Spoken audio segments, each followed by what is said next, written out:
France qui prend ces menaces très au sérieux, selon le chef de l'État, qui souligne que la menace terroriste n'a pas disparu. Fin de citation.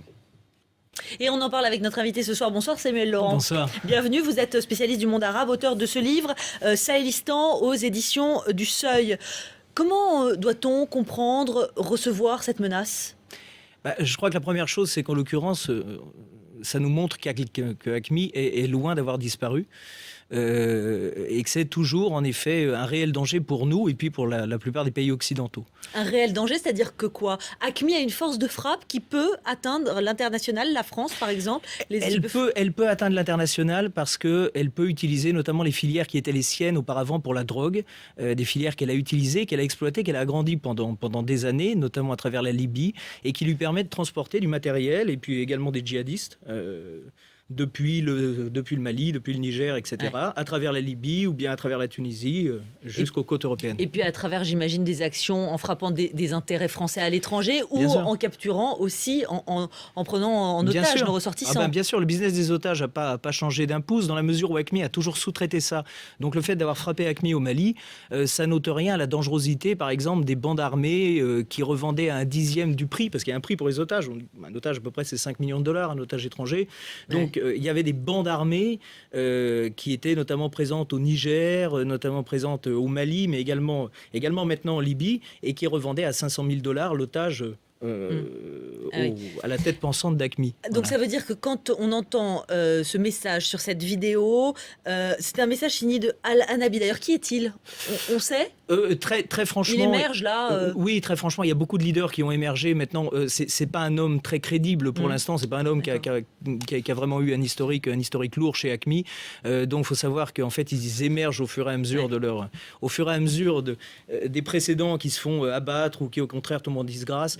Donc, à l'heure actuelle, c'est assez difficile. Et je dirais que c'est assez secondaire. Parce que le problème, c'est pas tellement de savoir qui menace. Le problème, c'est simplement de se rendre compte de la réalité sur le terrain. D'accord. Donc, c'est pas tant qui est la tête pensante, mais il y a plus vraiment de tête pensante. Du coup, je me demandais, on a eu les attentats de Boston il y a moins d'un mois aux États-Unis. Est-ce qu'on peut donc être frappé de la même manière, avec autant d'intensité ? On pourrait être frappé, par contre, de la même manière, bien qu'il n'y ait aucun lien entre les deux. Mais écoutez, qu'est-ce qu'ils ont fait ? Les petits de Boston, ils ont pris des cocottes minutes. Voilà, c'est n'importe qui peut ficeler une bombe de ce type, vraiment. Même moi, sur Internet, je peux vous préparer une bombe comme ça. Donc oui, on peut être frappé avec la même intensité. On a des gens qui sont extrêmement volontaires, qui peuvent frapper des tas de cibles. Aujourd'hui, ils peuvent frapper des soldats au Mali. Des soldats à nous. Ils le font mal. On voit que généralement, c'est plutôt les Maliens qui se font avoir. Mais d'ici peu, ils auront appris à faire des roadside bombs correctes. Mais donc, c'est quoi ? C'est l'engagement de la France au Mali qui est mis en cause au départ ? Je pense que ça peut jouer, en tout cas pour le Sahel. Oui, en effet, les gens d'AQMI nous en veulent énormément. Ça, c'est clair. Je pense que, par exemple, des attentats comme Tripoli n'ont strictement rien à voir. Mais à côté de ça, tout ce qui va se passer, les gens d'AQMI, bien évidemment, ont été fortement diminués par ce qui s'est passé. Donc, ils vont essayer de frapper les représentations diplomatiques, par exemple, à Bamako, à Niamey, etc., ou des intérêts touristiques. Ils peuvent aller jusqu'au Maroc. Je me posais deux questions.